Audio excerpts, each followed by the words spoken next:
مستحب ہے شوہروں کے لیے کہ وہ اپنی بیویوں کو منع کر دیں کہ ہر بچے کو دودھ نہ پلائیں۔ بعض مائیں ایسی ہوتی ہیں کہ سہیلیوں کے بچے، دوسروں کے بچے کی مثلا یا مائیں بیمار ہو جاتی ہیں، انہیں دودھ پلا لیتی ہیں۔ چونکہ ممکن ہے کہ گزشتہ زمان کے ساتھ مائیں بھول جائیں کس کس کو ہم نے دودھ پلایا ہے، اور آپس میں وہ محرم ہو چکے ہوں اور پتہ نہ ہو، بعد میں شادیاں کر لیں۔ اس لیے معلوم دار بچوں کو دودھ پلائیں، بھئی ہم نے اس کو دودھ پلایا، اور یاد رکھیں کہ یہ محرم ہے۔ اب یہ اس خاتون کے بیٹوں اور بیٹیوں مثلا سب کے لیے محرم ہے، پھر یہ لوگ شادی نہیں کر سکتے۔ رضاعی بہنیں ہیں، رضاعی بھائی بن جاتے ہیں، تو اس طرح سے شادیاں مثلا آپس میں حرام ہو جاتی ہیں، تو معلوم دار ہونا چاہیے۔ اور شوہر کیوں منع کرے؟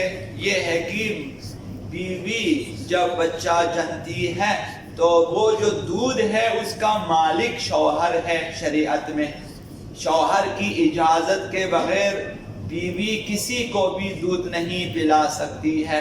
شریعت میں دودھ شوہر کا کہلاتا ہے، نہ کہ بیوی کا۔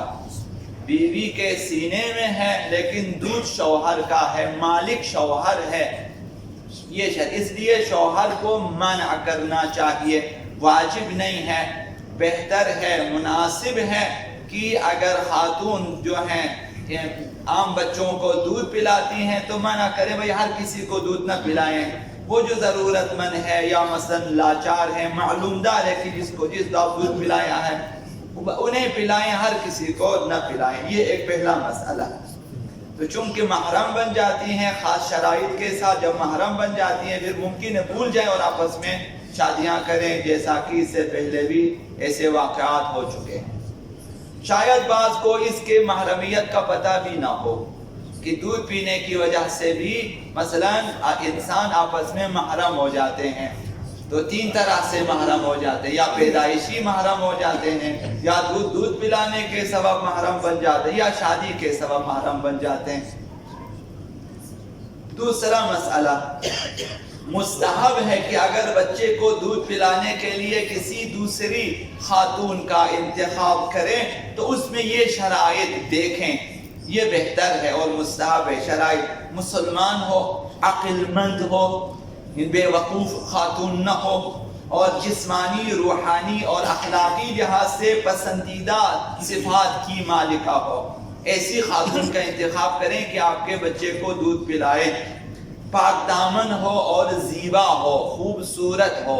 خوبصورتی اثر کرتی ہے دودھ کے ذریعے بچے پہ، تو اس لیے مثلا خوبصورتی بری چیز نہیں ہے، اچھی چیز ہے، شریعت نے بھی سفارش کی ہے، اور خداوند متعال کی صفات میں سے اللہ جمیل یحب الجمال، خداوند زیبا ہے، زیبائی پسند ہے۔ خدا نے جو کچھ پیدا کیا زیبا پیدا کیا ہے، اور ہمیں بھی حکم ہے کہ جو ہے زیبائی کا لحاظ کریں، تو دودھ میں بھی اس کا اثر ہوتا ہے۔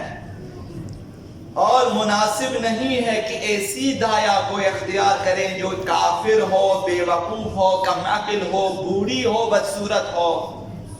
تو اگر دودھ پلانے کے لیے مجبور ہو جائے، مثلا ماں کے سینے میں دودھ نہ ہو یا ماں اس دنیا سے گئی ہو، مثلا بچے کو دودھ پلانے خاتون کی ضرورت ہے، تو بہتر صفات والی خاتون اور جوان خاتون کا انتخاب کریں تاکہ بچے کی صحیح تربیت ہو۔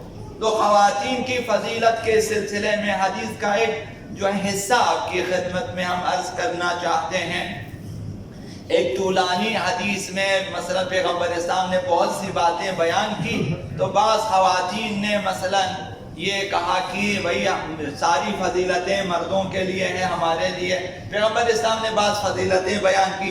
اما ترضی احداکن انہا اذا کانت حاملا، کیا تم عورتیں اس بات پہ راضی نہیں کہ جب تم حاملہ ہو جائیں، حمل ٹھہریں، اور جو ہے من زوجہا وہو عنہا راضٍ، اس حال میں حاملہ ہیں کہ آپ کے شوہر آپ سے راضی ہیں، تو پھر ان لہا مثل اجر الصائم القائم، اس حاملہ خاتون کو کہ جس کا شوہر اس سے راضی ہے، اسے روزہ دار و شب زندہ دار شخص کا ثواب دیا جاتا ہے۔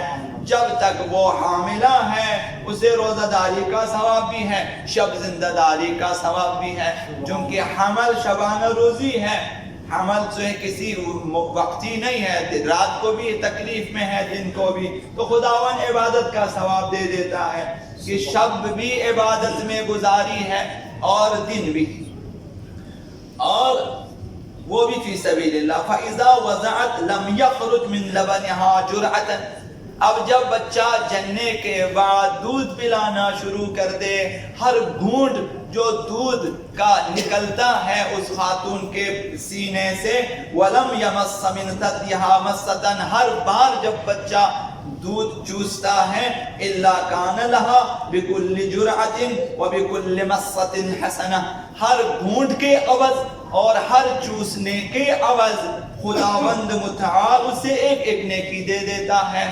اب یہ کم ترین چیز سمجھیں آپ کہ ہر دفعہ جب بچہ چوسے اور ہر دفعہ گھونٹ جو بچہ پیے ایک ایک نیکی۔ اب بچہ اگر 50 بار مثلا چوس لیتا ہے تو 50 نیکیاں اس کے کھاتے میں، 50 گھونٹ پانی جو ہے دودھ اگر پیتا ہے تو 50 نیکیوں کا ثواب اس خاتون کو دیا جاتا ہے۔